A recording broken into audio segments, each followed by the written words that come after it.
Bonjour à tous. Dernier cours sur la série des processus neurodégénératifs. Après avoir vu la maladie d'Alzheimer, après avoir vu la maladie à corps de Levy, on va voir les autres processus neurodégénératifs qui sont susceptibles de donner des troubles neurocognitifs majeurs. Alors, c'est important de connaître ces processus parce que certains d'entre eux sont éventuellement curables, certains d'entre eux. Et dans tous les cas, je pense qu'il est important de poser un diagnostic le plus précis possible pour pouvoir proposer un traitement et une prise en charge adaptée. Parce que bien entendu, on a vu, on ne traite pas une maladie d'Alzheimer comme une maladie à cours de Lévy. Et concernant la démence frontotemporale, concernant les troubles cognitifs vasculaires et les autres troubles cognitifs, les traitements sont également tout à fait particuliers. Alors, si je fais une classification assez simple, on a vu donc toutes les protéinopathies, la maladie d'Alzheimer, la maladie à corps de Lévy, maladie de Parkinson. Aujourd'hui, on va voir les démences lobaires frontotemporales, paralysie supranucléaire progressive et démence dégénérescence cortico-basale qui font également partie globalement des dégénérescences lobaires frontotemporales, démence vasculaire et toutes les démences mixtes associant une atteinte vasculaire et une protéinopathie et toutes les autres causes de démence qu'on verra assez rapidement mais qu'il faut au moins connaître de nom. Donc je rappelle que la maladie d'Alzheimer, c'est une pathologie de la protéine Tau et de la protéine APP, de l'amyloïde précurseur protéine, donc du peptide amyloïde, alors que la maladie à corps de Lévy, c'est une pathologie de la protéine alpha-synucléine. On verra que dans les démences lobaires frontotemporales ou dégénérescence lobaire frontotemporale, c'est beaucoup plus compliqué. Il y a différentes protéinopathies, des pathologies Tau, mais également des pathologies TDP43 et de façon plus rare, des pathologies de la protéine FUS.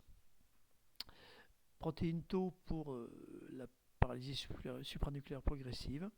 Et puis, on verra l'origine vasculaire. Et puis, un nouveau concept, c'est démence non-Alzheimer, des oldest old, c'est-à-dire des patients assez âgés, qui ressemblent pour beaucoup à des maladies d'Alzheimer, mais qui ne sont pas des maladies d'Alzheimer, et dont l'évolution est malgré tout très différente. Alors ça, c'est une vieille étude. Vous savez que le CM2R de Lille est un CM2R qui est très actif, et ils avaient publié ces résultats avec la répartition des diagnostics de démence, pas là encore de démence, hein, pas encore de troubles neurocognitifs majeurs, selon l'âge de début.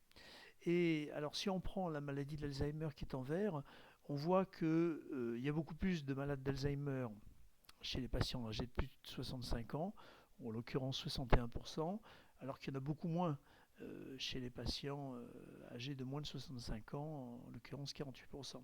Par contre, la démence frontotemporale était assez rare chez les plus de 65 ans, mais elle est beaucoup plus fréquente chez les moins de 65 ans, respectivement 4 et 17%. Bon, donc effectivement, l'âge est important car certaines pathologies, en partie les démences frontotemporales, sont des pathologies qui peuvent apparaître plus tôt dans l'évolution et parfois avant 65 ans. Alors on commence par les démences. Alors il y a deux terminologies en fait. On parle de dégénérescence lobaire frontotemporale et actuellement on reparle à nouveau suite à un papier assez important de Brad Beuve. On reparle de démence frontotemporale. Bon, voilà, on parle un peu de la même chose, hein. C'est un ensemble de maladies. Alors, j'insiste là-dessus, c'est vraiment un ensemble de maladies. C'est pas une maladie. La maladie d'Alzheimer, c'est une maladie, même si on a plusieurs présentations. La maladie à corps de Lévy, c'est une maladie. Maladie d'Alzheimer, maladie à corps de Lévy, le coupable est bien identifié. On sait que c'est protéine Tau et peptide amyloïde pour Alzheimer, acide alpha-synucléide pour corps de Lévy. Bon, les démences frontotemporales, c'est beaucoup plus compliqué parce que finalement, elles ont en commun une atteinte des lobes frontaux et ou temporaux, comme son nom l'indique. Donc une atteinte qui peut être ou unilatérale ou bilatérale, ou frontale ou temporale, ou les deux, avec différentes formes en fonction du type d'atteinte, hein, comportementale, langagière et motrice. L'agent causal, alors le variant comportemental, on va surtout en parler, c'est surtout celui qui va nous intéresser. C'est ce qu'on appelle toujours les behavior DLFT, donc les variants comportementaux des démences frontotemporales. À côté de ça, on a un variant langagier, c'est beaucoup plus compliqué, on ne va pas trop en parler. Le variant langagier va donner ce qu'on appelle des aphasies primaires progressives, donc des troubles du langage d'apparition progressive, avec 3 sous-types, un sous-type non fluent, un sous-type sémantique et un sous-type logopénique. Et le variant moteur va donner ou les dégénérescences cortico-basales ou la paralysie supranucléaire progressive. On va en parler un petit peu parce que ça, finalement, c'est assez fréquent et quand même beaucoup plus rare. Et la sclérose latérale amyotrophique, qui est une maladie qui est rapidement sévère et uniquement gérée par les neurologues, finalement. Moi, j'en vois jamais des SLA. Alors, on va parler dans un premier temps. Alors, ce que je voulais vous dire, c'est que ces pathologies comportementales, langagières, motrices, c'est un ensemble de maladies, car il n'y a pas une seule protéinopathie, en l'occurrence, il y en a plusieurs. Alors, c'est soit une pathologie de la protéine Tau, soit une pathologie de la protéine TDP43, soit une autre pathologie plus rare d'une autre protéine, la protéine FUS, FUS. Voilà, donc on ne sait pas a priori quel est l'agent causal et on n'a pas de biomarqueur. Donc c'est assez difficile. Donc bon voilà, on a des idées, on sait que dans telle pathologie, on va plutôt avoir tel type de protéinopathie, mais déjà dans Alzheimer, quand on avait fait la ponction lombaire, les biomarqueurs, on a quand même quelques certitudes. Corps de Lévy, on voit qu'on a quand même moins de certitudes avec des biomarqueurs qui sont peut-être moins spécifiques et finalement qui peuvent être pris en défaut. Dans certains cas, je pense à la scintigraphie au DaTscan, je pense à la scintigraphie MIBG, il peut y avoir finalement des faux négatifs, hein, alors que c'est quand même une maladie à corps de Lévy. La démence frontotemporale, c'est encore plus compliqué parce qu'il y a plusieurs types, beaucoup de types finalement, et des sous-types de protéinopathie. Et là, pour le coup, c'est vraiment difficile de savoir exactement quelle est la pathologie causale. Alors, on va parler de ce que l'on voit quand même assez fréquemment et ce qu'il faut connaître, parce que c'est une pathologie qu'on rencontre assez fréquemment, bon, bien entendu moins fréquemment que Alzheimer et corps de Lévy, mais bon, et qui va vraiment nous poser de gros problèmes comportementaux. Je veux parler de la forme comportementale de démence frontotemporale, ou le variant comportemental. Alors, les choses sont assez fixées depuis des critères qui ont été publiés dans Brain en 2011 par Raskowski. Alors, ces critères vont peut-être être revus, on verra pourquoi, mais globalement, c'est quand même bien d'actualité, et tout au moins, c'est ces critères qui sont en vigueur. Alors, bien entendu, comme tous les critères, il faut qu'il y ait une détérioration cognitive, progressive, un défaut de fonctionnement par rapport à l'antériorité. Bon, bref, il faut qu'on soit dans un champ de maladies neurodégénératives qui entraînent des conséquences cognitivo-comportementales. On va avoir 6 critères et en fonction, on verra qu'il suffit d'avoir 3 critères pour pouvoir évoquer la possibilité d'une démence frontotemporale. Le premier critère, et c'est le plus important, ils sont tous importants, mais ça va vraiment être marquant dans la clinique, on va observer une désinhibition comportementale précoce. C'est des patients qui vont avoir un comportement socialement inapproprié. Alors, ce qui veut dire une modification du comportement. Ce n'est pas des psychopathes, hein, ce n'est pas des gens qui ont toujours été délinquants ou borderline, tout ce qu'on veut. Non, c'était des gens qui avaient un comportement social adapté et qui vont développer, en vieillissant, un comportement social inapproprié, avec des pertes des convenances sociales, une impolitesse, des actes impulsifs, irréfléchis ou imprudents. Donc ça, c'est la désinhibition. On va voir ensuite une apathie et ou une inertie précoce. Donc ça aussi, l'apathie, on l'a vu dans la maladie d'Alzheimer, c'est quelque chose qui est très transnosographique, qu'on voit aussi dans la dépression. Là, vraiment, l'apathie et l'inertie sont au premier plan. On va ensuite observer une perte de sympathie et d'empathie précoce avec une réponse diminuée aux sentiments et aux besoins des autres, Donc là, on est vraiment sur la cognition sociale, un désintérêt social, une altération des relations interpersonnelles et un émoussement affectif. C'est des gens qui, finalement, ne font plus du tout cas des autres et qui ne sont plus capables de répondre aux besoins émotionnels et de répondre aux sentiments et aux besoins des autres. Ensuite, on va observer des comportements persévératifs précoces, soit des mouvements répétitifs simples, soit des comportements complexes, compulsifs ou ritualisés, soit des stéréotypies verbales. Cinquième critère, peut-être le plus évocateur de cette pathologie quand on retrouve ce critère, c'est l'hyperoralité et les changements des habitudes alimentaires. Modification des goûts alimentaires. Gloutonnerie, consommation aggravée d'alcool et de cigarettes, et exploration orale ou consommation d'objets non comestibles. Modification des goûts alimentaires, c'est souvent des patients qui vont développer une appétence inhabituelle pour le sucré. Tout au moins qui vont avoir une modification du goût, une modification du régime alimentaire, et qui vont avoir également une modification de la façon de consommer. Souvent des patients qui vont manger très très vite, des grosses bouchées, et là aussi on retrouve un comportement social inapproprié. Par exemple, des patients qui vont pas attendre, on est sur un repas de famille par exemple, et ils vont pas attendre que les autres soient servis pour commencer à manger leur assiette. Et dans certains cas, ils ont fini de manger leur assiette, tout le monde n'est pas servi encore. Donc ça c'est tout à fait typique. Et enfin, on va avoir un profil neuropsychologique en faveur avec un déficit dysexécutif, un déficit des fonctions exécutives et un respect relatif de la mémoire. Alors ça, c'est un peu remis en question parce que effectivement, il y a effectivement une atteinte des fonctions exécutives. Évidemment, on est sur une atteinte frontotemporale. Donc c'est vraiment le lobe qui va gérer les fonctions exécutives, en particulier le lobe dorsolatéral du cortex préfrontal.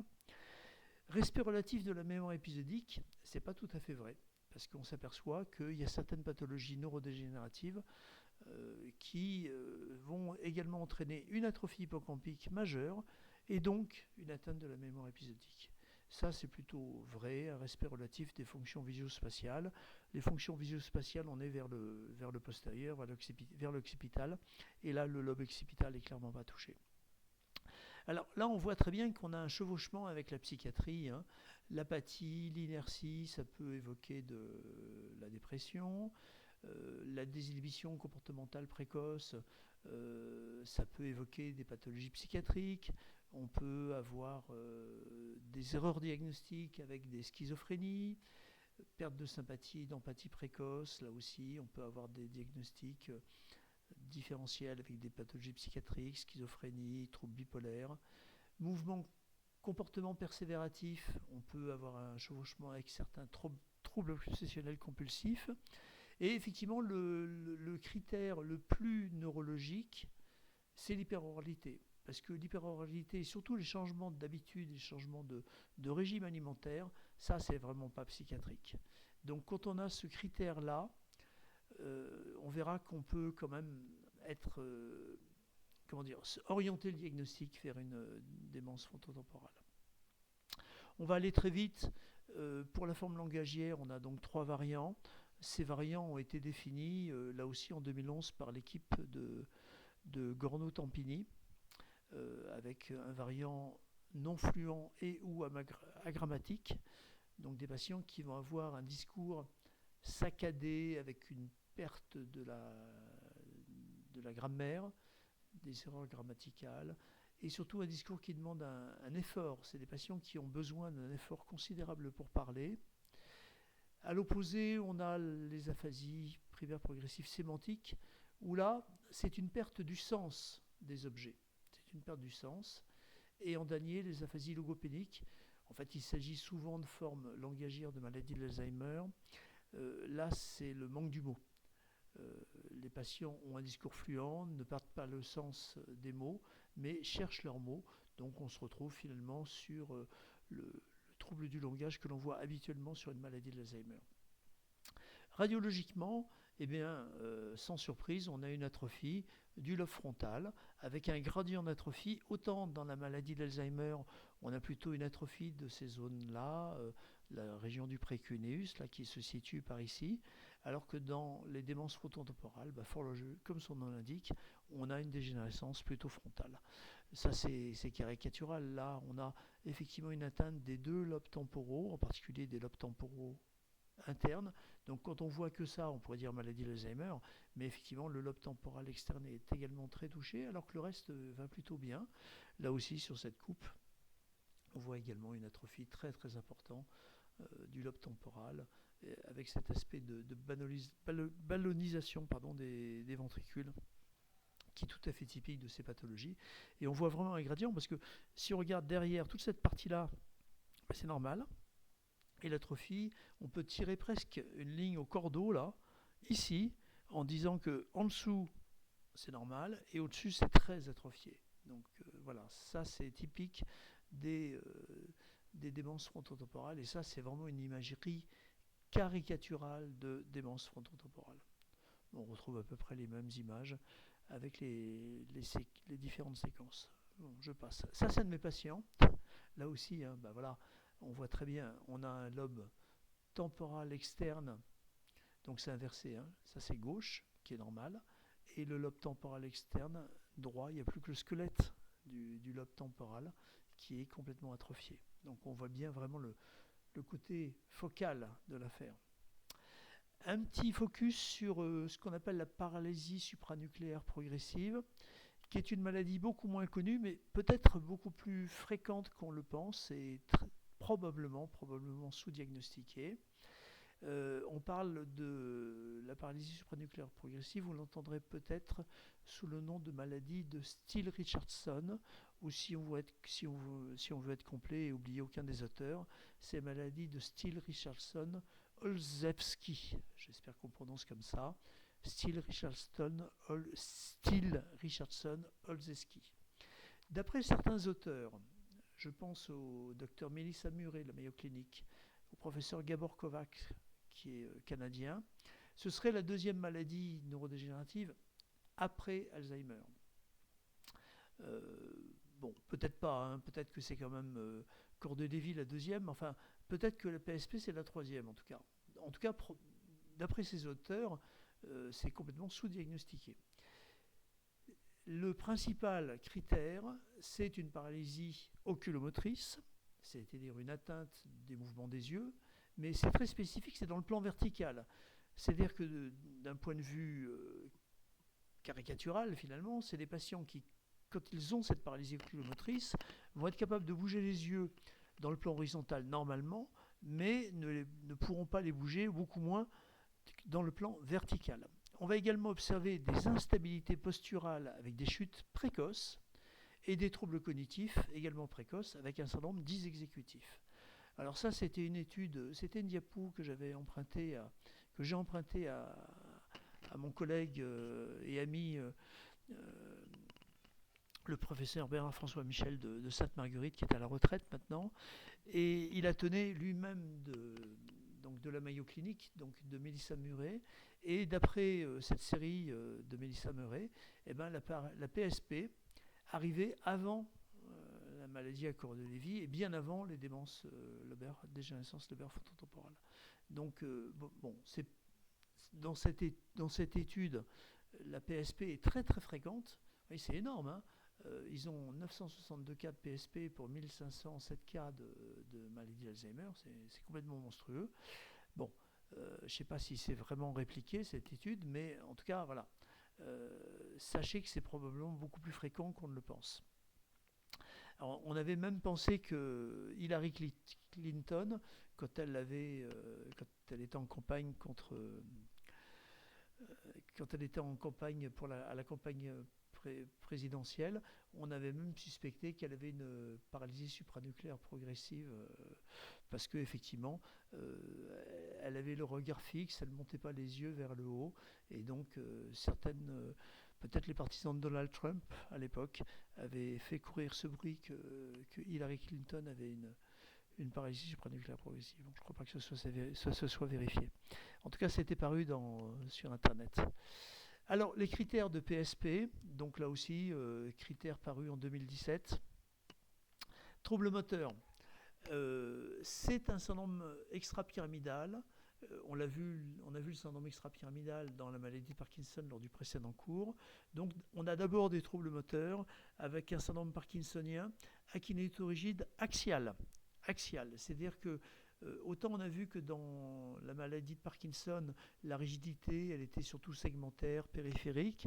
Là, on a une rigidité plutôt axiale, avec un trouble de la marche, un enrayage cinétique, ce freezing au démarrage. Je vous expliquais ça lors du dernier cours. C'est des gens qui, quand vous avez tous vu ça, au moment où vous leur demandez de marcher, ils ont une espèce de piétinement, de festination. Ils font des petits pas, et hop, ils arrivent à marcher. Alors certains décrivent une marche en crabe. Bon, j'avais bien compris ce que c'était que cette marche en crabe. En tout cas, ils ont des troubles de la marche. Ils ont souvent un syndrome pseudobulbaire avec des troubles de la déglutition, une voix bitonale, donc une modification de la voix et des fausses routes assez précoces. Et puis une dystonie avec de temps en temps ce qu'on appelle la rétrocolie. Ils vont avoir une attitude avec une tête qui est en arrière, donc une attitude où la tête est plutôt en arrière. Globalement, autant dans la maladie de Parkinson, l'attitude est penchée en avant, dans la paralysie supranucléaire, l'attitude est penchée en arrière. Et c'est des patients qui vont faire des chutes précoces, ils ont des troubles des réflexes posturaux, et c'est des patients qui vont faire des chutes en arrière. Ça, c'est vraiment très spécifique. Les chutes se font quasi exclusivement en arrière. Alors moi, j'ai un patient comme ça qui a probablement une paralysie supranucléaire progressive, qui en tout cas a les critères. Et c'est une armoire à glace, le type. Il fait 2 mètres, il doit faire 140 kilos. Il a fait de la lutte gréco-romaine, il a fait du catch, il a été déménageur. C'est une montagne de muscles. Et il m'aime bien. Il me fait confiance. Vous savez pourquoi ce détail a son importance. Et donc, je suspecte chez ce monsieur une PSP. Et donc, je teste les réflexes posturaux. Alors, c'est simple, hein, les réflexes posturaux, vous vous mettez face au patient, puis dos au patient. Vous lui demandez de fermer les yeux, vous le déséquilibrez. Donc là, je teste les réflexes posturaux en arrière. Donc, je lui dis de fermer les yeux, il le fait. Et je le tire en arrière, vers moi. Et la montagne de muscles me tombe dessus. Les 140 kilos me tombent dessus. Donc heureusement, j'ai réussi à le rattraper.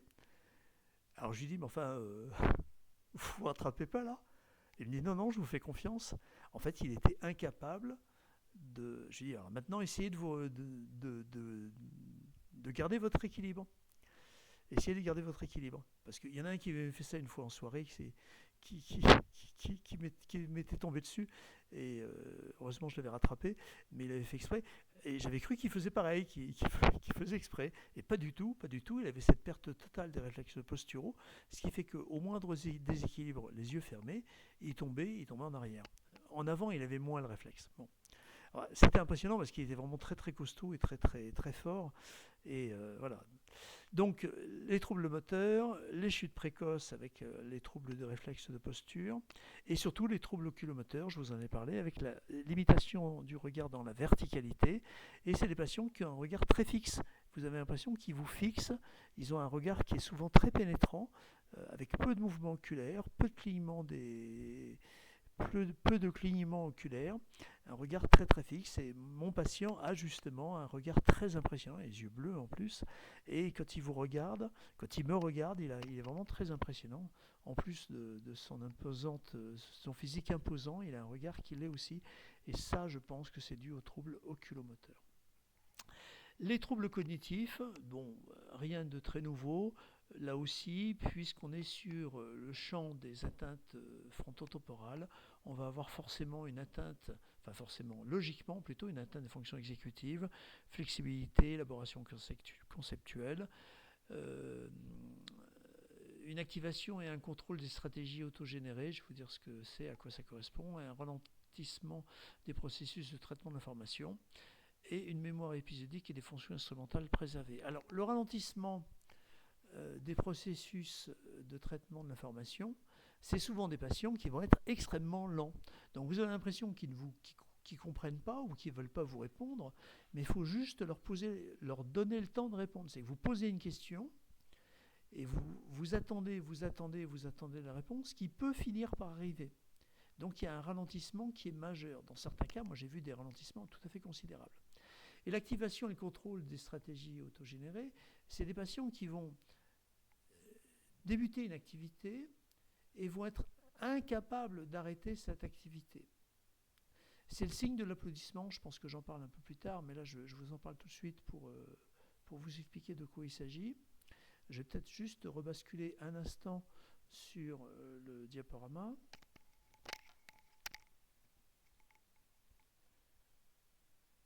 Pardon, sur la webcam.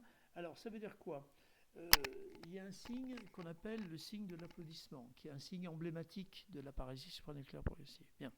Alors, vous demandez au patient, vous mettez en face de lui, et vous lui demandez de faire exactement comme vous. Vous tapez 3 fois dans vos mains rapidement. Et vous demandez au patient de faire pareil. Si je vous le demande à vous, vous allez faire comme moi. Un patient qui a une PSP va se mettre à applaudir et ne s'arrêtera pas d'applaudir. Il y a un comportement qui est engagé que le patient n'arrive pas à arrêter. Donc ça donne ça. Monsieur, vous allez faire exactement comme moi. Et voilà ce que fait le patient. Ça peut durer assez longtemps. Un autre signe, c'est ce qu'on appelle l'adhérence environnementale ou le grasping. Vous savez, dans un test qu'on appelle la BREF, batterie rapide d'efficience frontale, vous vous mettez en face du patient, vous lui demandez, et le patient est assis bien entendu, vous lui demandez de mettre ses 2 mains sur les cuisses, paume vers le haut. Paume vers le haut. Et sans rien dire, vous venez poser vos mains, donc la paume de votre main, sur la paume du patient, qui est vers le haut. Normalement, il ne se passe rien. Normalement, si je vous fais ça, vous allez trouver ça bizarre parce que je ne vous ai pas expliqué, mais il ne va rien se passer. Le patient qui a une PSP, ou tout au moins qui a une adhérence environnementale, va vous attraper la main. Et dans le pire des cas, ce qu'on appelle le grasping, et dans le pire des cas, il vous attrape les 2 mains et il ne vous les lâche plus. Donc vous faites toute la consultation avec vos 2 mains dans celle du patient qui ne veut pas vous lâcher. Il faut tirer un grand coup pour se libérer. Mais voilà, dans des cas extrêmes, ce signe de l'applaudissement et cette adhérence environnementale sont des signes relativement emblématiques de la PSP quand on les retrouve.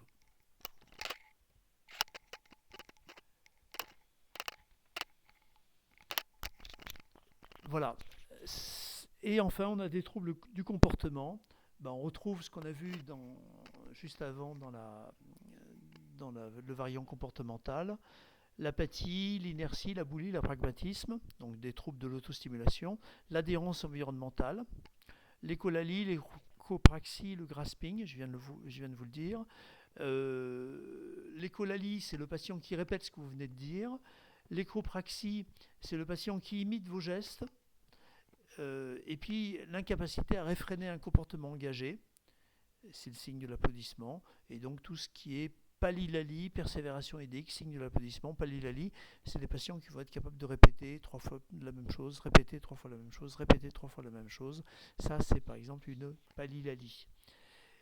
Voilà, donc on voit bien qu'on a un comportement verbal ou gestuel qui est engagé et le patient a du mal à sortir de ce comportement engagé. Signe de l'applaudissement, donc on l'a vu, grasping, on l'a vu. Et ce qui est important, c'est qu'à l'IRM, on a le signe du colibri. Le colibri, c'est un petit oiseau. Voilà, un magnifique colibri. Eh bien, à l'IRM, on va avoir, ça c'est une coupe sagittale, donc on coupe d'avant en arrière en passant vers le centre du visage, hein, comme si on coupait le nez vers l'arrière du crâne. Eh bien, normalement, le toit du mésencéphale, ici, c'est bombé, ça fait une espèce de rond comme ça. Et de temps en temps, ce toit du mésencéphale, il s'aplatit, puis même il se creuse. Et donc là, on a l'impression de retrouver le bec du colibri, ou certains moins poétiques disent le signe du pingouin, parce que ça fait aussi un bec de pingouin. Et bien, quand on a ce signe, si on n'a pas d'atrophie, hein, parce que souvent on peut avoir une atrophie globale, dont une atrophie du mésencéphale. Donc ça n'a pas forcément de rapport. Mais vous voyez, sur cette IRM, bon, on a un corps calleux qui est bien aminci, mais pas de franche atrophie en apparence au niveau du cortex. Hein. Eh bien, ben voilà, ça c'est un signe du colibri qui peut orienter vers une PSP. Alors, le problème de la PSP, comme toutes ces pathologies démence frontotemporale qu'on vient de voir, c'est qu'on n'a pas de biomarqueur. On n'a pas de biomarqueur, donc on n'a pas de certitude. Maintenant, dans la PSP, quand on a vraiment des troubles posturaux et un trouble oculomoteur avec une paralysie oculomotrice vers le haut, le diagnostic est quand même assez assuré. Et je pense que le sous-diagnostic vient du fait que l'on va diagnostiquer un peu comme on le faisait dans la maladie à corps de Lévy, où effectivement, quand on a des hallucinations visuelles, quand on a un syndrome extra-pyramidal et quand on a des fluctuations, personne ne passe à côté du diagnostic. Mais quand on n'a ni syndrome extra-pyramidal ni hallucination visuelle, on ne pense pas forcément à la maladie à corps de Lévy, alors que c'est tout à fait possible. On peut tout à fait avoir des maladies à corps de Lévy sans ces deux signes emblématiques. Eh bien, peut-être que pour la PSP, c'est pareil. Quand on n'a pas la paralysie oculomotrice, il peut y avoir des PSP sans paralysie oculomotrice. Il y a tout un tas de variants, de phénotypes de PSP. Eh bien, c'est sans doute difficile de poser le diagnostic. Et ce qui expliquerait peut-être qu'il y ait ce différentiel entre les séries anatomiques, celles que je vous ai présentées tout à l'heure, et la clinique où, cliniquement, des PSP, j'en ai quand même très très peu. Alors, ils viennent peut-être pas me voir, ils vont peut-être dans des services de pathologie du mouvement. Quand on va chez le professeur Azoulay à Marseille, effectivement, on va avoir beaucoup plus de PSP parce que c'est un diagnostic différentiel de la maladie de Parkinson. Mais quand il n'y a pas de signe moteur évident ou pas de signe oculomoteur évident, par exemple, quand on a juste un trouble du langage avec une apraxie de la parole, c'est peut-être plus difficile de diagnostiquer une PSP. Bon. Maintenant, on passe à ce qui est vasculaire. Les troubles cognitifs vasculaires, comme son nom l'indique, c'est une atteinte d'origine vasculaire. Alors, classiquement, on parle d'une évolution brutale en marche d'escalier. Ce n'est pas tout à fait vrai. En tout cas, dans le vrai trouble cognitif vasculaire, par exemple post-AVC, on a un avant et un après l'AVC. C'est qu'on a un patient qui fonctionnait bien avant l'AVC, qui fait son AVC et qui ne récupère pas au niveau cognitif. Donc il y a une évolution brutale, soit parce qu'il y a un gros AVC, soit parce qu'il y a des AVC multiples, soit parce qu'il y a un AVC de petite taille, mais mal placé, c'est-à-dire dans une région stratégique, et l'archétype, c'est l'AVC du thalamus. Ça, le thalamus, petit par la taille, grand par les conséquences, et effectivement, quand on a un AVC thalamique, il y a des conséquences qui sont souvent assez catastrophiques, alors que quand on voit l'IRM, c'est pas si gros que ça. Ou alors on peut avoir des lacunes multiples, ce qu'on appelle des états multilacunaires. Et puis enfin, on a de façon assez fréquente des maladies des gros vaisseaux, dues à l'hypertension artérielle, dues à une maladie génétique qu'on appelle le cas d'asile, ou de façon beaucoup plus fréquente, l'hypertension c'est aussi très fréquent, mais ça se traite en général, alors que de façon beaucoup plus fréquente, maintenant on voit des angiopathies amyloïdes qui vont entraîner des dégâts cérébraux importants d'origine vasculaire. Alors, comment ça se diagnostique ? Je pense que d'abord il y a une clinique particulière aux troubles cognitifs vasculaires, mais c'est surtout l'importance de l'imagerie et de l'IRM. Donc là, l'IRM est vraiment très très importante. Donc on a une atteinte, je devrais mettre des atteintes, parce qu'il n'y en a souvent pas qu'une, ischémique et ou hémorragique que l'on va voir à l'IRM, donc des AVC, ischémique, un hyposignal en T2, un hypersignal en flair, des séquelles d'AVC ischémique, des lacunes multiples ou des lésions hémorragiques qu'on verra très très bien si on les fait, bien entendu, sur les séquences T2 étoile ou T2 écho de gradient ou T2 hémo ou maintenant des nouvelles séquences de susceptibilité magnétique qu'on appelle SWI. Donc il faut absolument que le radiologue nous fasse ces séquences au moins du T2 étoile ou du SWI pour voir les lésions vasculaires. Et à ce moment-là, on pourra diagnostiquer une angiopathie amyloïde qui passerait à côté, enfin, dont on ne poserait pas le diagnostic si on n'a pas ces séquences. Ça, c'est fondamental. Et puis, il y a cette atteinte diffuse de la substance blanche, d'origine ischémique, ischémique ou pas d'ailleurs, qu'on appelle la leucoariose. Et finalement, là, on a beaucoup plus de mal à en faire quelque chose de cette leucoariose. Et c'est pourtant très très fréquent. Alors voilà ce qu'on peut observer. Ben là, on a des lacunes, par exemple. Là, on a des lacunes entourées d'un hypersignal, ça c'est du flair. Et puis là, on voit très bien, là on a un AVC, hein. Là on a un hypersignal périventriculaire qui se prolonge juste en cortical avec un hypersignal flair, ça c'est un AVC. Là, c'est une séquence diffusion. On a un AVC récent, là aussi, on a un AVC récent, et là, sur des régions stratégiques, hein, là, je pense qu'on a un AVC qui va entraîner des grosses conséquences vu sa localisation. Là aussi, on a un état lacunaire, vous voyez, comme s'il y avait des trous dans la substance, dans le tissu cérébral. On a un aspect criblé avec des trous.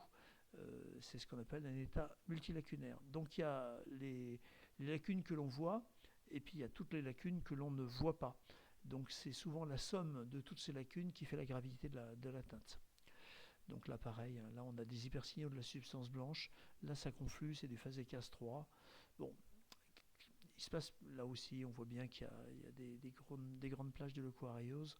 Bon, il se passe probablement quelque chose au niveau cognitif, mais c'est un peu plus délicat. Pareil, oui, on voit très bien là que ça fait comme des rails, hein. On retrouve ça, ces grosses traînées blanches, c'est de la leucoariose, c'est des hypersignaux de la substance blanche. C'est en général dû à une atteinte vasculaire. Et voilà l'angiopathie amyloïde. Alors ça, sur des séquences qui vont bien, ça c'est une séquence T2 écho de gradient, donc c'est des dépôts de sang. En fait, c'est des micro-hémorragies qui apparaissent en noir.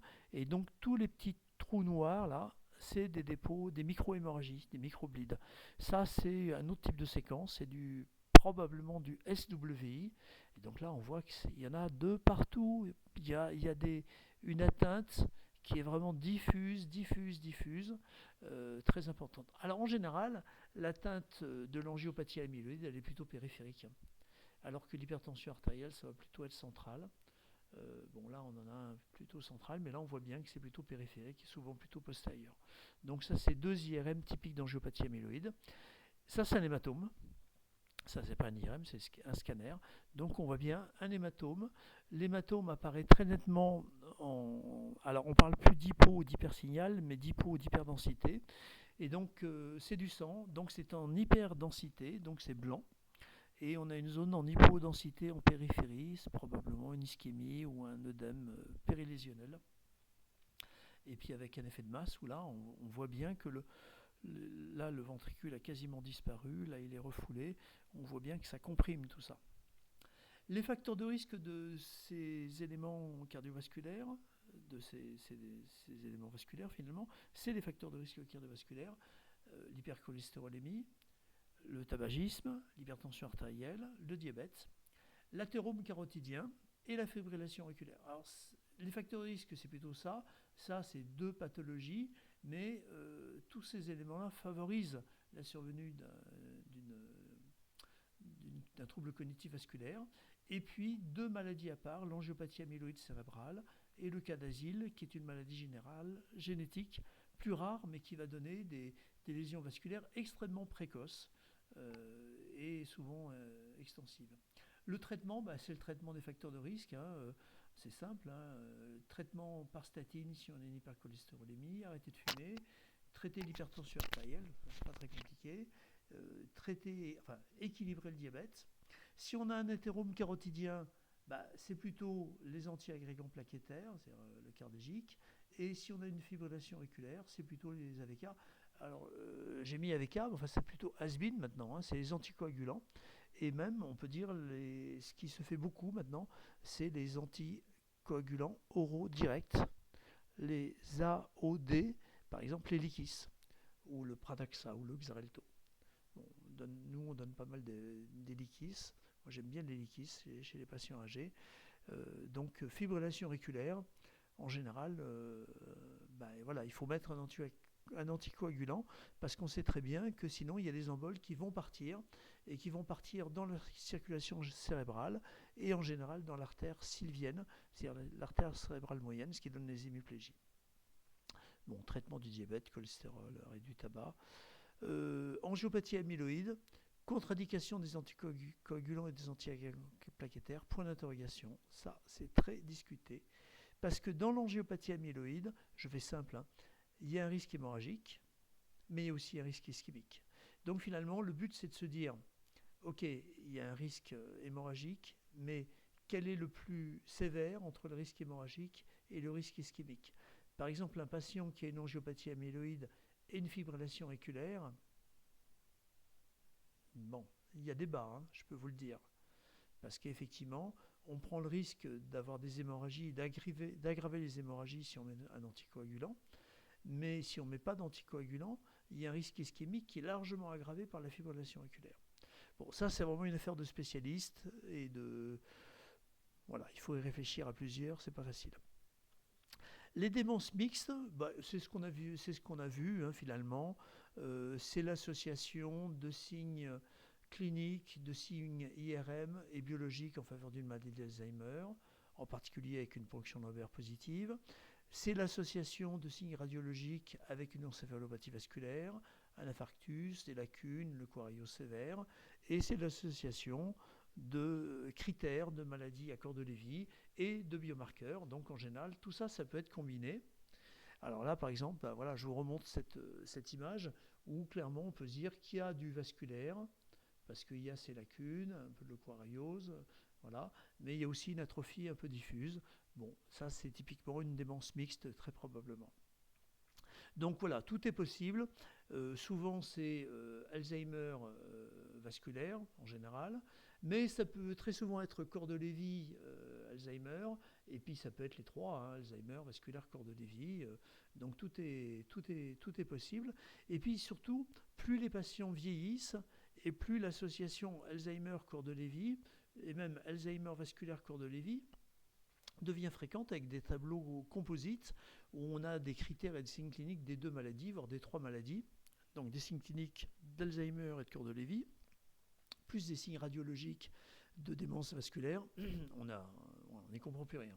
Et donc ça, c'est une publication qui était sortie dans le BMC par l'équipe de Pierre Crolax-Allemand à Lyon, où effectivement, en fonction de l'âge, on a l'impression que ces trois entités, maladie d'Alzheimer, maladie à corps de Lévy, troubles cognitifs vasculaires, finalement l'interface se fait de plus en plus importante entre les trois, et ce qui reste de pathologie pure, c'est-à-dire de maladie d'Alzheimer pure, de maladie à corps de Lévy pure ou de troubles cognitifs vasculaires purs, devient minoritaire par rapport à un chevauchement de ces deux, voire de ces trois pathologies.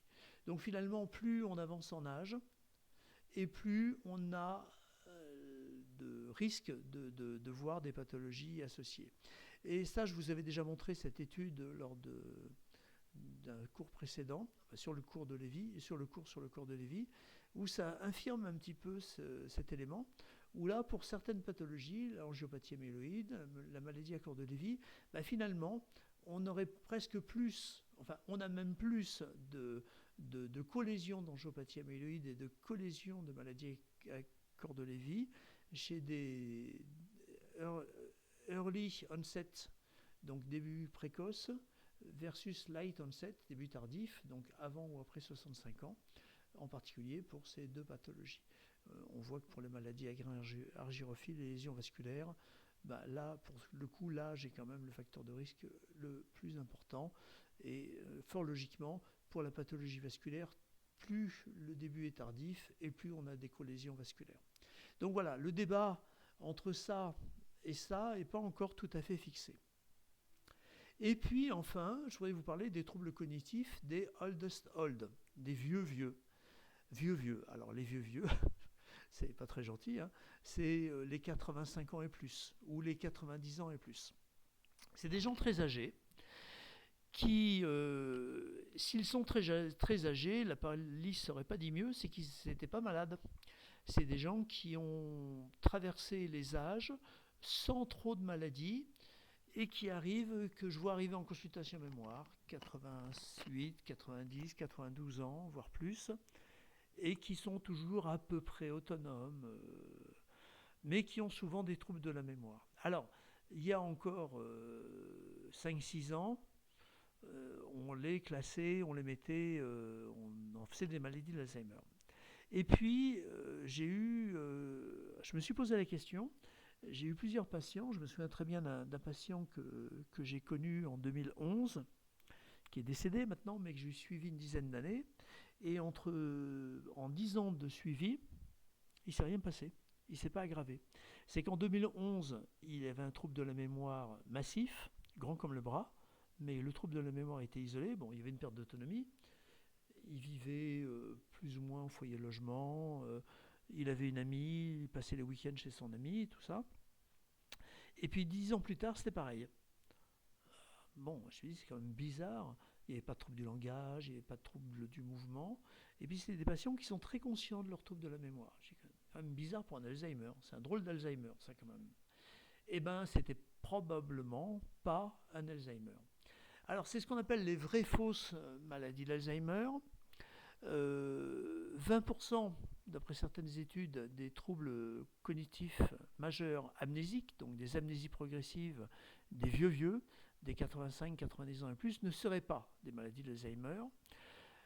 Et de ce fait, on a tendance à surdiagnostiquer la maladie d'Alzheimer, tout simplement parce que, surtout plus ils sont vieux et moins on le fait, parce qu'on ne fait pas la ponction lombaire et donc on ne dose pas les biomarqueurs. Et en fait, ce sont des troubles neurocognitifs, bon, c'est des troubles neurocognitifs majeurs, hein, qui sont finalement uniquement amnésiques, mais qui évoluent très peu. L'évolution est très lente, voire nulle. Il y a peu, voire pas de perte d'autonomie, peu, voire pas d'anosognosie, ils sont parfaitement conscients de leurs troubles de mémoire. Il n'y a pas de troubles du comportement. Et donc, il y a plusieurs hypothèses neuropathologiques pour expliquer ces troubles. Alors, alors là, il y a plein d'acronymes pour expliquer tout ça. Les SNAP, les LATE, les PART. Globalement, on regroupe tout ça sous sous l'acronyme de SNAP, qui est l'acronyme de Suspected Non-Alzheimer Pathology. Bon, donc ça dit bien ce que ça veut dire. C'est des pathologies suspectées non-Alzheimer. Et récemment, on a individualisé deux entités. J'ai mis celle-là en second, en troisième plutôt. On a d'abord identifié des pathologies uniquement liées à la taupathie, les PART, Primary Age-Related Topathy, donc des taupathies primaires finalement. Et puis récemment, je crois que c'est 2015, on a un petit peu créé une nouvelle pathologie qu'on appelle les LATE. Limbique prédominante âge-related TDP43 encéphalopathie. Alors, certains de mes profs, entre autres, remettent en cause ce diagnostic de LATE parce qu'on est sur une atteinte frontotemporale, en l'occurrence temporale interne, et on est sur une protéinopathie qui est la TDP43, que l'on retrouve très fréquemment dans les démences frontotemporales. Et donc certains disent, bah oui, mais vous créez des maladies de toutes pièces qui n'existent pas. Finalement, le LATE, ce n'est qu'une forme de démence frontotemporale, limbique pure, c'est-à-dire qui ne touche que le lobe temporal interne, et dont l'agent pathogène, enfin pas l'agent pathogène, pardon, mais la protéine en cause, pas un agent pathogène, une protéine pathologique plutôt, et le TDP43. Donc voilà, donc ça traîne toujours, l'acronyme de LATE, et on parle également de sclérose hippocampique. Dans tous les cas, c'est des amnésies isolées, peu évolutives, qui surviennent chez des patients très âgés. C'est toujours chez des patients très âgés, 85, même plus 90 ans souvent. L'atrophie hippocampique est souvent très très sévère.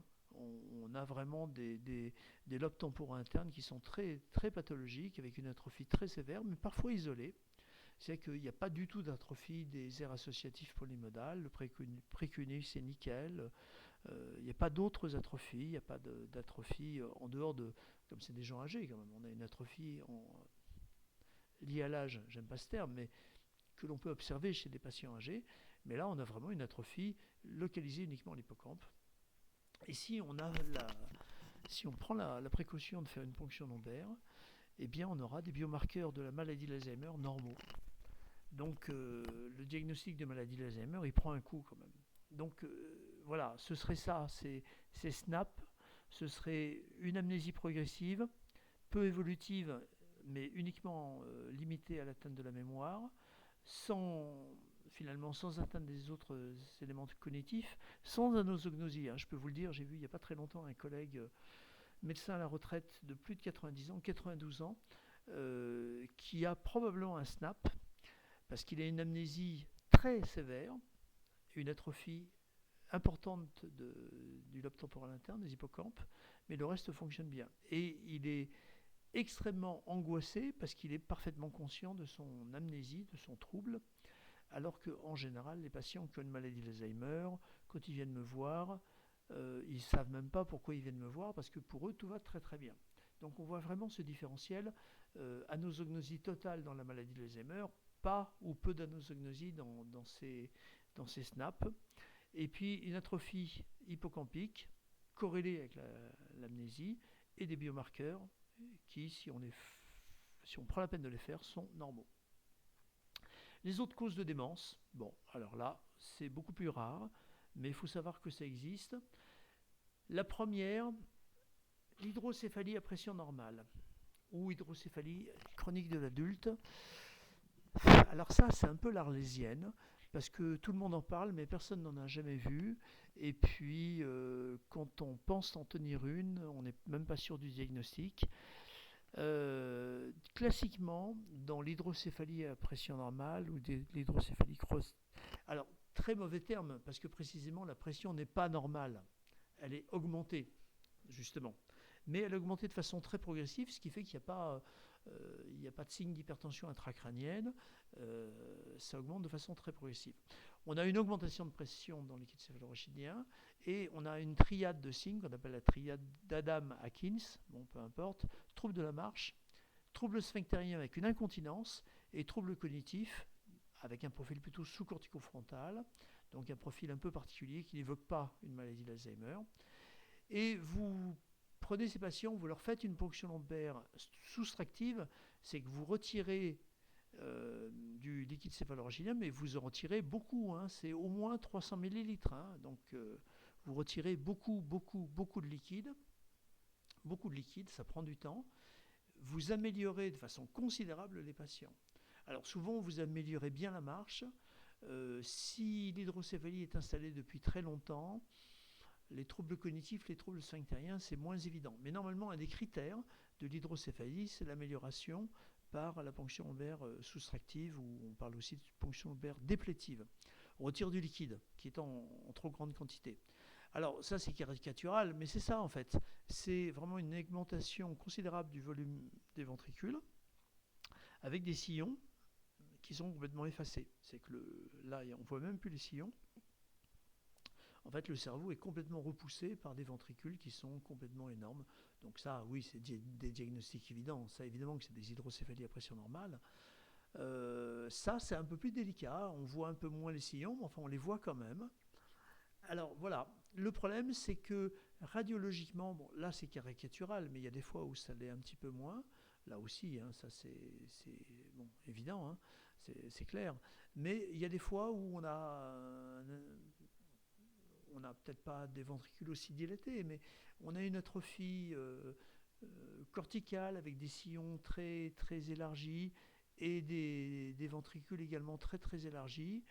Le radiologue vous dit hydrocéphalie à pression normale. En fait, c'est une atrophie, quoi. Et donc, il n'y a pas d'hydrocéphalie, il n'y a pas d'augmentation de pression du volume du liquide, il y a simplement une atrophie majeure du tissu cérébral qui est remplacée part du liquide céphalorachidien. C'est simple, hein. La boîte crânienne, c'est quelque chose qui ne peut pas varier de taille. Donc le volume crânien est fixé, il est stable. Et donc si le tissu cérébral est détruit par une maladie neurodégénérative, le liquide céphalorachidien, c'est-à-dire l'eau, le liquide qui baigne les méninges et qui est dans les ventricules, prend la place du tissu cérébral manquant. Donc c'est pas toujours facile de faire la distinction entre une vraie hydrocéphalie à pression normale et une atrophie cérébrale, en particulier sous-corticale. Alors ensuite, vous avez ce qu'on appelle la démence vésanique. C'est un vieux concept qui est utilisé depuis longtemps par les psychiatres, mais qui revient depuis peu à la mode. Finalement, c'est l'évolution démentielle d'un trouble psychotique, ou un trouble bipolaire, ou une schizophrénie. On s'est aperçu depuis très longtemps que la schizophrénie allait entraîner une atteinte démentielle précoce. D'ailleurs, un des pères de la schizophrénie, Kraepelin, c'est l'ancien patron d'Alois Alzheimer. Bon. Kraepelin avait appelé la schizophrénie de la démence précoce. Donc on sait très bien que la schizophrénie est peut-être même un modèle de vieillissement accéléré, avec une espérance de vie qui est 15 ans inférieure à la population générale. Alors oui, c'est des patients qui fument beaucoup, qui ont des facteurs de risque, qui sont imprégnés de neuroleptiques, tout ça c'est pas très bon. Mais même, on pense qu'au-delà de ça, au-delà de l'action délétère des neuroleptiques, au-delà de l'intoxication tabagique, c'est un modèle d'évolution précoce. Le trouble bipolaire, c'est différent. Certaines études semblent montrer que les accès thymiques, c'est-à-dire, vous savez, trouble bipolaire, il y a les deux pôles, hein, dépression et maniaque, accès maniaque. Donc l'accès maniaque, c'est le pendant, c'est l'opposé exact du trouble dépressif. Eh bien, comme c'est des maladies chroniques, des maladies qu'on appelle vie entière, qui vont se révéler vers 20-25 ans en général, de façon typique, eh bien, la non prise en charge de ce trouble bipolaire et donc la répétition d'accès thymiques, maniaques ou dépressifs serait toxique, entre guillemets, pour le cerveau et aurait un rôle excitotoxique pour le cerveau.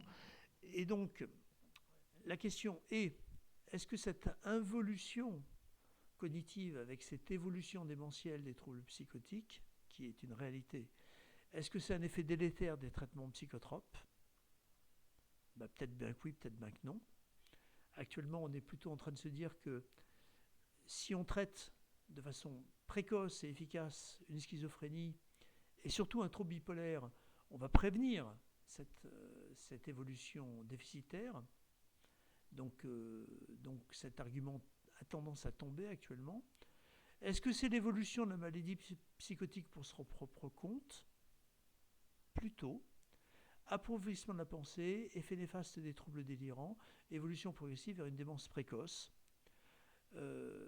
En tout cas, c'est intéressant parce que si vous faites des biomarqueurs, ça m'est arrivé de le faire parce que je me souviens très bien, on avait un patient qui avait 62 ans et qui avait vraiment une clinique, une radiologie, enfin une IRM qui pouvait évoquer une maladie de l'Alzheimer. On peut tout à fait, patient qui était schizophrène, et on peut tout à fait avoir le cumul d'une schizophrénie et d'une maladie de l'Alzheimer.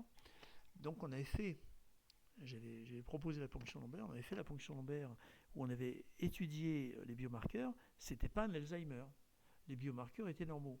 Donc c'est intéressant parce que ça veut dire que cette involution cognitive, elle est en lien avec la maladie psychotique, mais il n'y a pas une maladie neurodégénérative surajoutée. Bon. Voilà, donc ça c'est ce qu'on appelle le concept de démence vésanique, ça revient un petit peu à la mode. En tout cas, voilà, ça montre encore une fois l'overlap, le chevauchement que l'on a entre les pathologies neurologiques et les pathologies psychiatriques, en particulier chez les patients âgés, avec cette dichotomie qui est, à mon avis, d'un autre temps, où effectivement on ne peut pas avoir qu'une maladie neurologique, lésionnelle, et qu'une maladie psychiatrique fonctionnelle, mais souvent on a les deux à la fois. Alors, les autres causes, d'abord, il y a les origines infectieuses. Alors, vous savez que historiquement, la syphilis, bien entendu, hein, Baudelaire, les fleurs du mal, Baudelaire est mort d'une syphilis tertiaire qu'il avait attrapée avec une prostituée qui fréquentait de façon assidue apparemment. On ne voit plus de syphilis, donc on ne fait plus de dépistage de la syphilis de façon systématique, mais avant ça faisait partie du bilan. On le voit dans le sida. Là aussi un peu moins, parce qu'avec les trithérapies, on a moins d'atteintes neurologiques, mais quand même. Donc les maladies sexuellement transmissibles, sida, syphilis. La maladie de Lyme, c'est-à-dire la maladie due aux piqûres de tiques. Ça aussi, c'est très à la mode. Et on sait qu'effectivement, une piqûre de tique mal soignée peut entraîner une atteinte neurologique. Ça existe véritablement. Donc la maladie de Lyme, les piqûres de tique doivent être prises en charge de façon extrêmement précoce et avec un traitement antibiotique adapté, ce qui évite les complications neurologiques, mais c'est possible. Une maladie beaucoup plus rare, la maladie de Whipple, qui est la maladie des égoutiers ou que l'on voit chez certains SDF ou chez certains marginaux qui vivent un peu dans la rue, mais voilà, ça peut, faut y penser. Extrêmement rare, la maladie de Creutzfeldt-Jakob, et puis le Covid-19. Alors le Covid-19, ça fait un peu pchit parce que d'abord, heureusement, l'épidémie a l'air de se tasser. Mais on a vu au début de l'épidémie, surtout sur les premières formes de Covid-19, hein, je vous rappelle, hein, on est en mars-avril 2020, l'épidémie vient de Chine, de la région de Wuhan, et ça déferle en Europe. On a des morts et des morts et des morts en Italie, puis en France, des gens qui vont très mal, des détresses respiratoires, les confinements et tout ça. Bien. Eh bien, on a vu des gens qui faisaient des atteintes neurologiques dues à Covid-19. Et puis, on s'est demandé si l'anosmie due au Covid-19 n'était pas due à une atteinte neurologique. Non, a priori, oui, ça peut être une atteinte neurologique, mais c'est surtout une atteinte de la lame criblée de l'ethmoïde, donc une atteinte purement sensorielle. Mais voilà, donc ça fait partie. J'ai encore récemment vu une patiente qui a vu ce qu'on appelle un Covid long et qui avait des troubles, une plainte cognitive. Donc on peut rechercher, en particulier par une scintigraphie cérébrale, s'il y a des atteintes de Covid-19, c'est décrit. L'origine alcoolique, alors ça c'est clair, hein, et ça c'est probablement très largement sous-diagnostiqué et sous-évalué. Hein. L'encéphalopathie de Guéhi-Wernicke, le syndrome de Korsakoff, la démence alcoolique, donc ça commence comme ça, hein, ça commence par des encéphalées de Guéhi-Wernicke qui sont des déficits en vitamine B1. Si c'est bien pris en charge, ça s'améliore, il n'y a pas de séquelles. Si c'est mal pris en charge, ça se transforme en quelque chose qui est plus fixé, le syndrome de Korsakoff, et puis la démence alcoolique. Donc comme son nom l'indique, c'est une perte d'autonomie due uniquement à l'alcool. Alors je vous rappelle, les recos, hein, c'est devenu très très strict, et beaucoup d'entre nous sont alcooliques, hein, si on suit ces recommandations, enfin si on les respecte plutôt.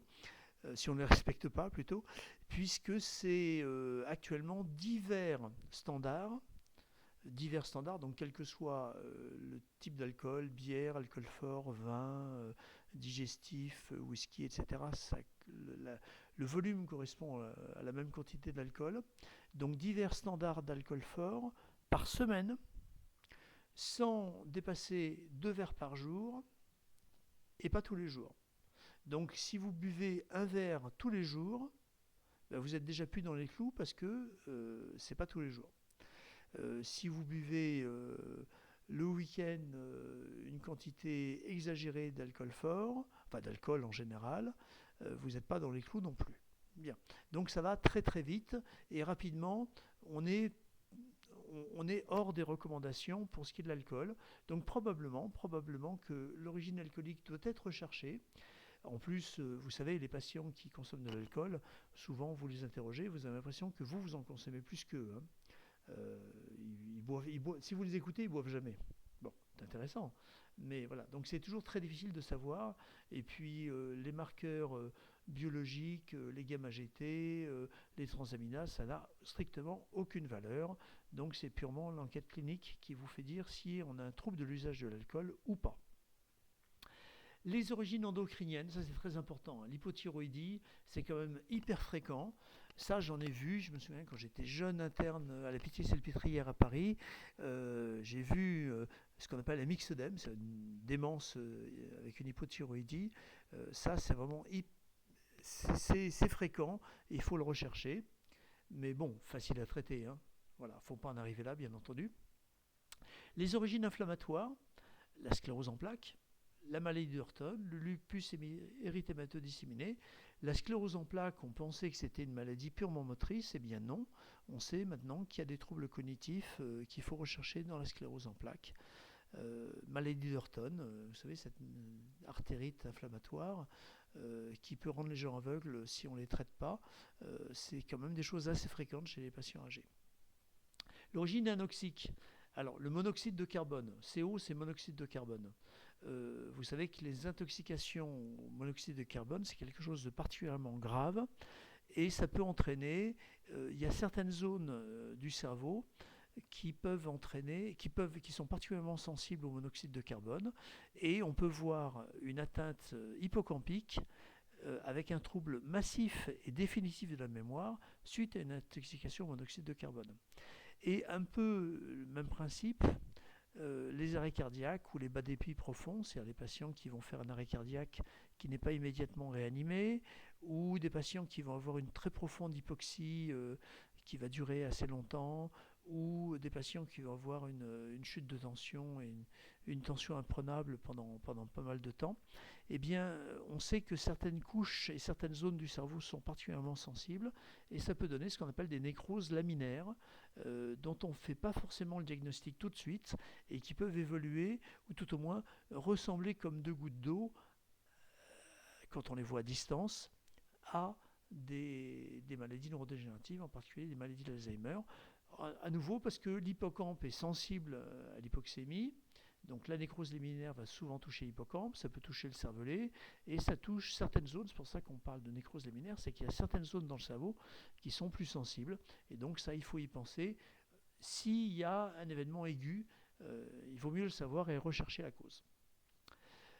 Ensuite, on a des origines toxiques, alors ça c'est quand même plus rare. Le plomb, bon, avant ça se voyait, hein, il y avait des peintures au plomb, il y avait des intoxications domestiques au plomb, maintenant ça se voit beaucoup moins, le mercure aussi, bon, les hydrocarbures. Par contre, il y a des intoxications professionnelles avec les pesticides, l'industrie chimique, et puis la chimiothérapie. La chimiothérapie, on le verra juste après, peut donner des conséquences. Il peut y avoir des surcharges d'origine génétique, soit en cuivre, c'est la maladie de Wilson, soit en fer, c'est l'hémochromatose. Et puis tout ce qui est traumatisme crânien, la contusion cérébrale, la commotion cérébrale, ce qu'on appelle la démence pugilistique. Vous savez maintenant que quand, sur des sports à risque comme le football américain, comme le rugby, avant, au tournoi des 6 nations, quand un joueur avait pris un coup sur la cafetière, là, il était un peu groggy, on lui mettait un coup d'éponge magique sur la tête, il repartait. Eh bien maintenant c'est terminé, quand un joueur prend un coup sur la tête, il y a un protocole de commotion cérébrale et il arrête de jouer. Et il s'arrête, il sort du terrain, et il y a une prise en charge médicale avec probablement une imagerie qui est faite assez rapidement, parce qu'on s'aperçoit que certains traumatismes crâniens peuvent évidemment donner un hématome sous-dural ou un hématome extradural, mais dans certains cas vont se compliquer plus tard de ce qu'on appelle la démence pugilat, donc la démence des boxeurs. Mohamed Ali, hein, vous vous souvenez, Cassius Clay, Mohamed Ali, bon, lui il avait une maladie de Parkinson, mais on pense que les coups qu'il s'est pris sur la tête, même s'il s'en prenait pas beaucoup parce qu'il esquivait beaucoup et c'était un artiste de la boxe, il a dû se prendre quand même des coups il a dû se prendre quand même des commotions cérébrales, et probablement que ça a pu participer à son évolution démentielle défavorable. Et puis la radiothérapie cérébrale, il y a une quantité d'irradiation à ne pas dépasser, et puis le post-chimiothérapie, ce qu'on appelle le chémobrain ou le brouillard cérébral. Alors ça c'est très étonnant, c'est souvent des dames, Pourquoi des dames? Parce que c'est souvent en lien avec le cancer du sein. On voit des dames qui ont eu un cancer du sein, qui ont eu une chirurgie, bien entendu, une chimiothérapie. Elles ont toujours une chimiothérapie, hein, quand on a un chémobrène ou un chémobrène, elles ont toujours une chimiothérapie et elles vont développer un trouble cognitif, tout au moins. Elles vont se plaindre de leur mémoire, se plaindre de leur fonction cognitive et se plaindre d'une sensation de brouillard cérébral.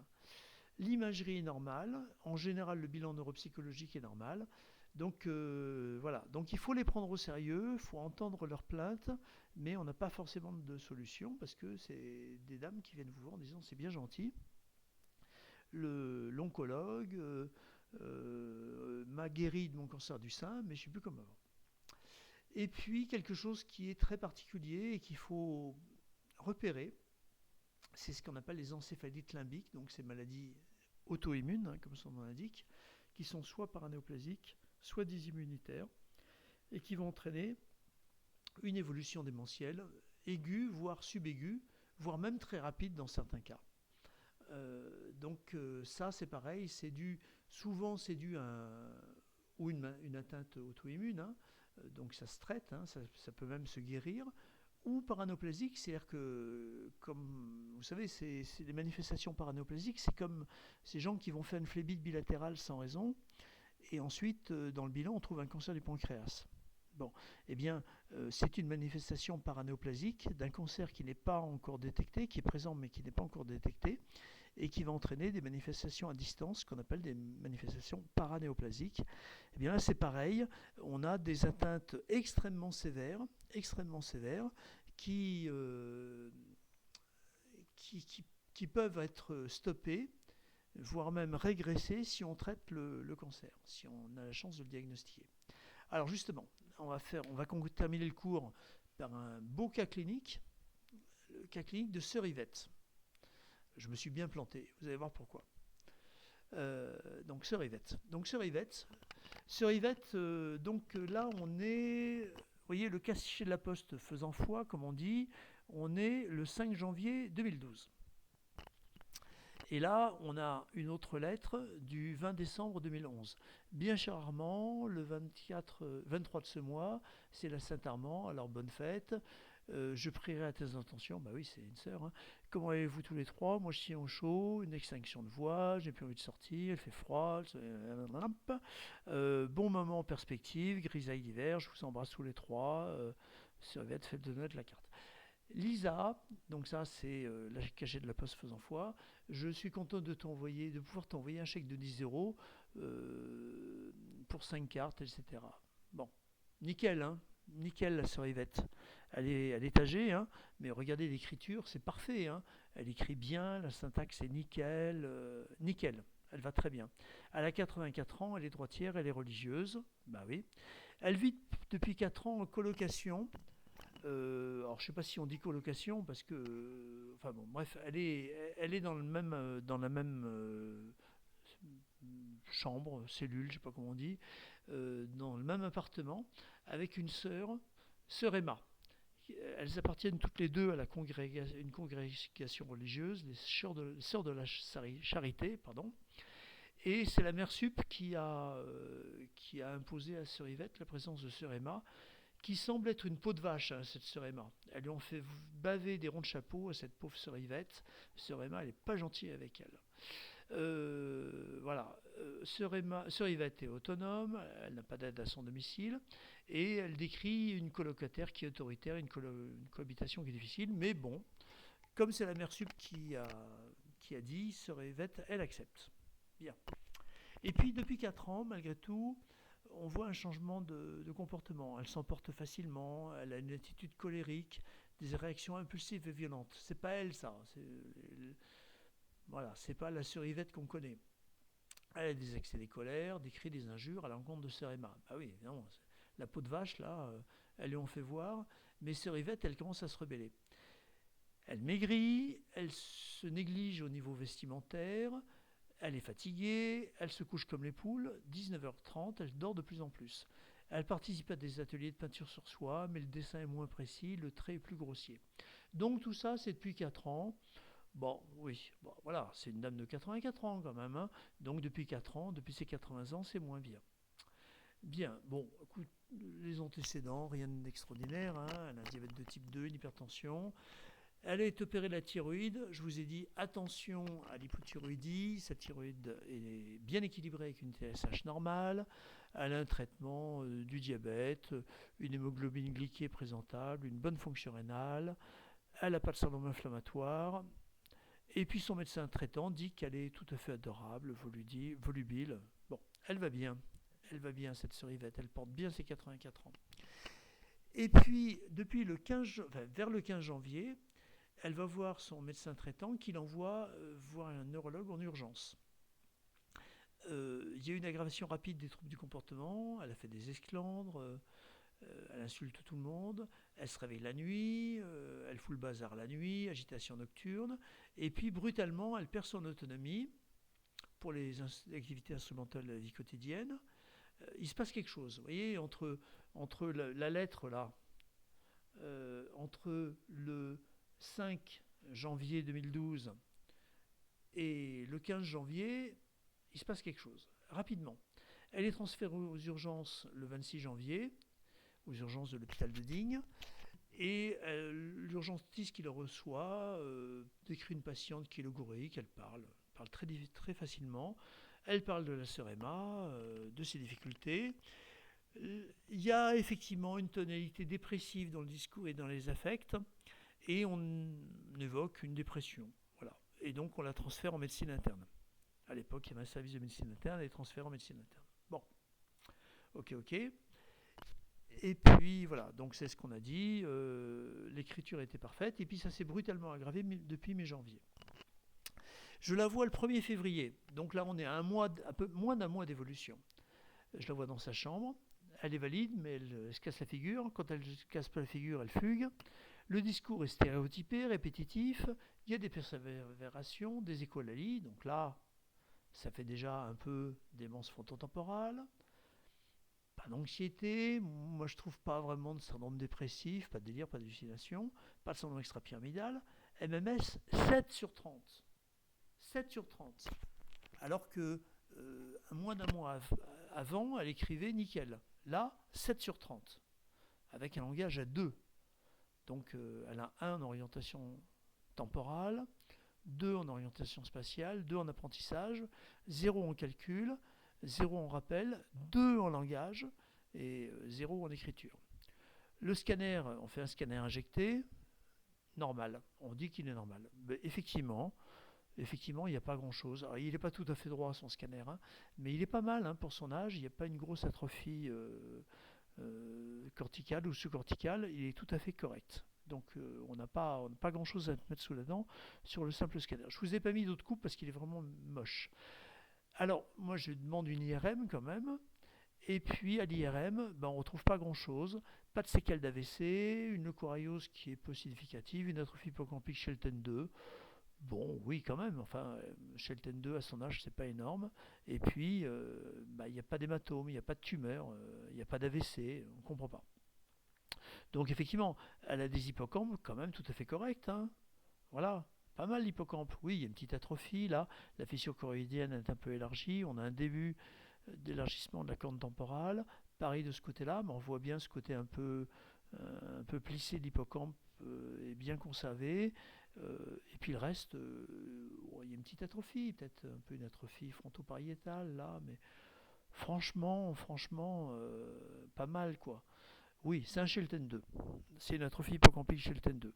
Bon, mais enfin, ça n'explique pas 7 sur 30 de MMS quand même. Bon, là j'ai mis les coupes IRM. C'était juste pour vous montrer qu'il n'y avait pas de leucoriose. Il y avait des hypersignaux périventriculaires, ça c'est une coupe flair, vraiment pas grand chose. Donc voilà, on fait simple, pas grand chose, pas grand chose. Bon.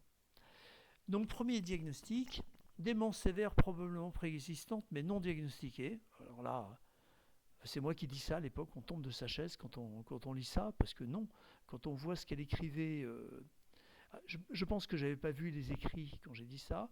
Démence mixte, maladie d'Alzheimer plus démence vasculaire. Oui, maladie d'Alzheimer peut-être, démence vasculaire, il y a tout sauf des lésions vasculaires. Effectivement, il y a des facteurs de risque. Il y a une leucoariose au scanner, mais pas l'IRM.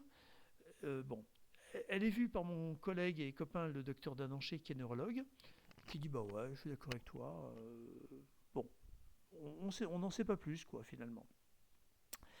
Elle est hospitalisée, donc elle quitte le service de médecine interne et on la prend en psychogériatrie, c'est à Reguin. Parce qu'elle va pas bien, hein. Bon, les constantes sont normales, pas de déficit moteur, un léger syndrome extra-pyramidal, et puis on voit que ça s'aggrave. Il y a des réflexes archaïques qui apparaissent, un réflexe médian qui est positif, le réflexe de la face positif, la marche est instable, précautionneuse, le discours est pauvre, mais le reste, l'examen clinique, cardiaque, pulmonaire, abdominal, cutané, biologie, rien. Il n'y a rien, il n'y a rien, il n'y a rien. Et puis ça va mal, ça va mal, ça va mal, ça va mal. Le 15 février, altération de l'état général, déshydratation, trouble de la conscience. Le syndrome extra-pyramidal devient très net, asymétrique, prédominant à droite. Et puis, surtout, il y a un MMS qui est à zéro. Oh, putain, quand même. On a un mois d'évolution, quoi. Zéro de MMS. Donc elle va vraiment pas bien. On ne sait toujours pas pourquoi. Alors oui, comme c'est asymétrique, on se dit qu'il y a un syndrome extra-pyramidal, on se dit, est-ce que c'est une dégénérescence corticobasale? Bon, ben, ça devrait se voir à l'IRM. Est-ce que c'est un épisode dépressif majeur, une mélancolie, un syndrome de glissement? On se dit, on va la mettre sous antidépresseur. Bon, et puis quand même, on se décide à faire la ponction lombaire, où on cherche les biomarqueurs de la maladie d'Alzheimer et surtout les marqueurs de la maladie de Creutzfeldt-Jakob. Et puis on va rechercher une autre cause, inflammatoire, paranéoplasique, infectieuse. Bien. Alors, métabolique, c'est normal. Infectieuse, la pauvre religieuse, hein. On recherche le sida, on recherche la syphilis. Bon, la maladie de Whipple, bon, quand même. Maladie de Lyme, pourquoi pas. Tout ça, c'est négatif. Négatif. Elle ne boit pas, il n'y a pas de traumatisme crânien, il n'y a pas eu d'anoxie cérébrale. Les anticorps que l'on fait habituellement sont négatifs, anticorps anti-thyroglobuline, anti-TPO, les ANCA, les anticorps anti-membrane, tout ça, anti-neurones, tout est négatif. Voilà. Les anticorps d'antineurones, anticanaux ioniques et récepteurs membranaires ne sont pas dosés, ça ne se faisait pas à l'époque, ou je ne le savais pas. Et en tout cas, il faut le faire dans le sang et dans le LCR. En tout cas, il y a des choses qu'on ne fait pas. Il n'y a pas d'intoxication au monoxyde de carbone. Cerema pète le feu, hein. En général, s'il y avait une intoxication avec un chauffage défaillant, c'est tout le monde qui est malade. Donc non, la colocataire va bien, merci pour elle. Et puis, surtout, elle ne prend pas de toxique, hein. Donc on ne sait pas. Alors on se décide à faire la ponction lombaire, et là, aux surprises, on a une protéine tau indosable, une protéine tau au taquet, donc supérieure à 1200 nanogrammes, une protéine tau qui est un peu élevée, phosphoto un peu élevé, donc un biomarqueur de la maladie d'Alzheimer. La normale est supérieure à 60, là est à 73, donc c'est un peu élevé, mais le peptide amyloïde est normal. Bon, donc ça fait un peu court pour une maladie d'Alzheimer. Donc on dit, selon la classification ATN, elle est A-, T+, M+. Donc c'est pas un Alzheimer. Alors maintenant on dirait qu'elle est dans le continuum Alzheimer, parce qu'elle est A-, mais elle est T+. Mais c'est surtout ce résultat de protéine tau qui en fait montre qu'il y a une neurodégénérescence majeure. En fait, elle est en train de détruire à fond la caisse tous ces neurones. C'est pour ça qu'on a une protéine tau très très élevée. Supérieure, c'est qu'on ne peut pas la doser, c'est au-dessus de 1200. Je ne sais plus quelle est la norme, hein, mais c'est considérable. Et puis on fait la protéine 1433 et c'est positif. Et ben voilà, c'est un Creutzfeldt-Jakob. Alors là, donc j'appelle mon collègue neurologue, je me souviens, Yannick, je l'appelle, j'écoute, on a une 1433 positif. Et il me dit, mais on voit jamais ça, un neurologue, il en voit un dans sa carrière. Ben voilà, c'est celui que je devais voir, c'est celui-là. Donc quand même une pathologie extrêmement rare. Donc on pose un diagnostic de Creutzfeldt-Jakob, alors c'est la catastrophe, déclaration obligatoire. Je suis inondé d'SMS, de mails, de courriers de l'ARS. Est-ce qu'elle n'a pas fait de fibroscopie? Est-ce que vous avez détruit les endoscopes? Qu'est-ce que j'en sais, moi? Depuis que je la connais, non, on n'a pas fait de fibroscopie, mais avant, j'en sais rien. On annonce le diagnostic à la famille, et puis ça s'aggrave. Là, on est fin février, la patiente est mutique, elle a un globe vésical. Et puis finalement, elle veut retourner, enfin, elle avait souhaité finir sa vie dans sa congrégation religieuse, les Sœurs de la Charité. Et donc, la famille insiste pour qu'elle soit transférée en EHPAD. Et l'EHPAD, qui appartient à cette congrégation religieuse, accepte, bien entendu, parce que c'est une des leurs, si on peut dire. Et donc, elle est transférée en EHPAD. Et puis, ça va aller assez vite, parce que elle part le 27 mars à Notre-Dame-du-Bourg, à Digne. Et vous voyez, très peu de temps après, on m'appelle parce qu'elle est en train de mourir. Donc on est le vendredi saint, on est le 6 avril, et elle va décéder le mardi 10 avril, donc juste après Pâques. C'est étonnant, hein, comme si elle avait voulu rester pour être là pour le dimanche de Pâques. Et quand même, on a quand même un sacré doute. Donc j'en avais parlé auparavant à la famille, quand j'avais donné ce diagnostic de maladie à Creutzfeldt-Jakob, j'ai dit quand même, ce serait bien qu'on puisse faire une autopsie, hein, pour vérifier. Et à ma grande surprise, ils avaient été d'accord. Donc le parcours du combattant débute, parce que dès que la patiente décède, il faut la transférer pour faire l'autopsie le plus vite possible. Et là, je peux vous dire que c'est compliqué. J'ai passé ma matinée, mais bref, on arrive à la transférer dans les temps. Et elle a une autopsie à la Timone. Et le pathologiste nous dit, c'est pas un Creutzfeldt. C'est pas un Creutzfeldt. Ah. Et en fait, c'était une encéphalite limbique paranéoplasique sur un adénocarcinome ovarien qu'on n'avait pas diagnostiqué. On ne savait même pas qu'elle a un cancer ovarien, bien entendu. Mais malgré tout, l'autopsie retrouve également des lésions d'Alzheimer, donc de la dégénérescence neurofibrillaire, des plaques amyloïdes et des lésions vasculaires qui pouvaient expliquer les modifications comportementales prodromales. Donc on pense que cette dame, notre pauvre sœur Yvette, avait deux choses finalement. On voit que depuis 4 ans, il y a une modification du comportement de la personnalité, et ça, c'est probablement les lésions d'Alzheimer et peut-être les lésions vasculaires qui expliquent. Et on a une aggravation très brutale avec un décès en 3 mois finalement, 3-4 mois, puisque entre le 5 janvier et le 5 avril, 5 janvier, le dernier écrit que l'on a d'elle, et le 5 avril, quand elle débute ce qu'on appelle la phase agonique, où elle est véritablement en train de mourir, janvier, février, mars, avril, vous voyez, il ne se passe pas beaucoup, hein, il se passe 3-4 mois, 3 mois, et pour qu'effectivement ça se dégrade aussi rapidement.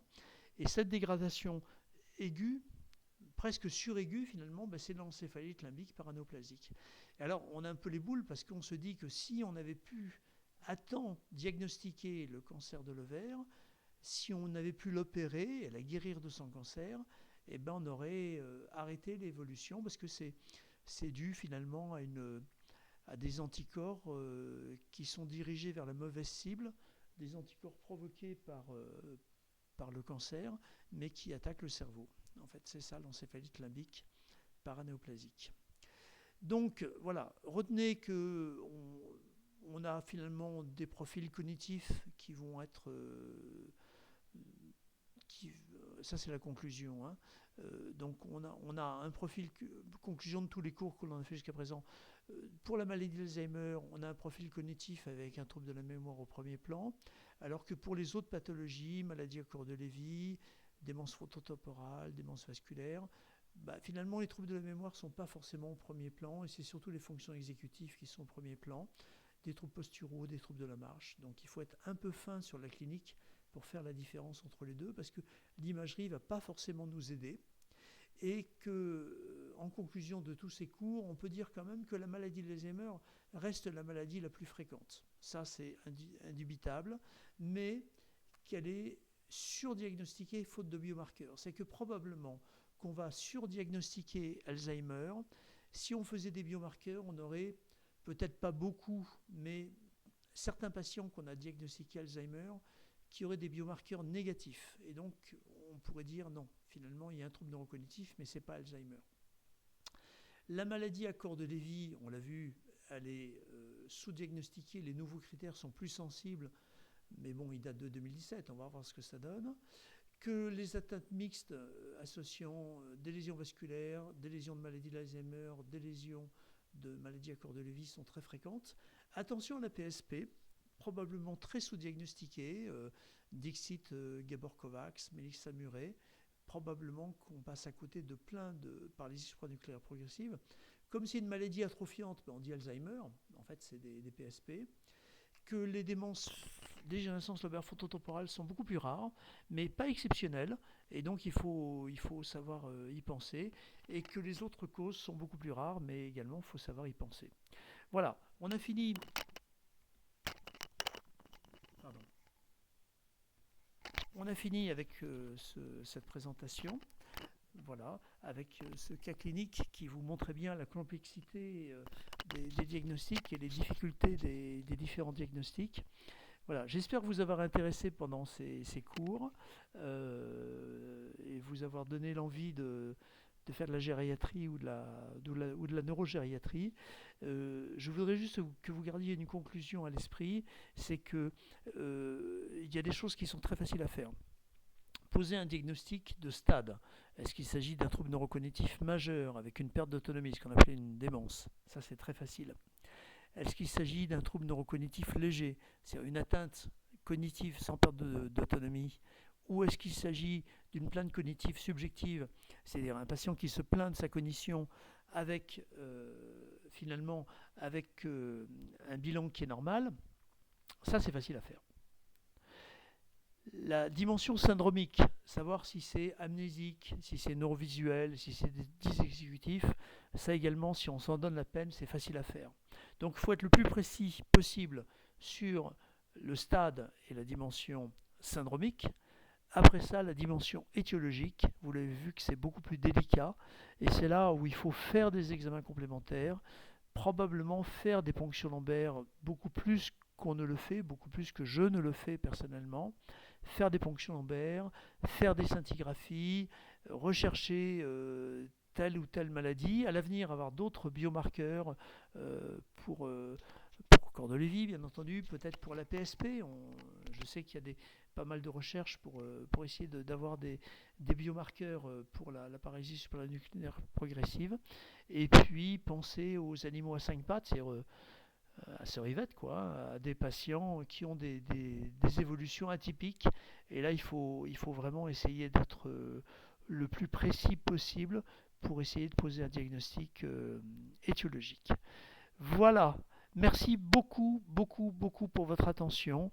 Je vous souhaite le meilleur pour la suite de votre carrière. Et voilà. Merci pour votre écoute et pour votre attention.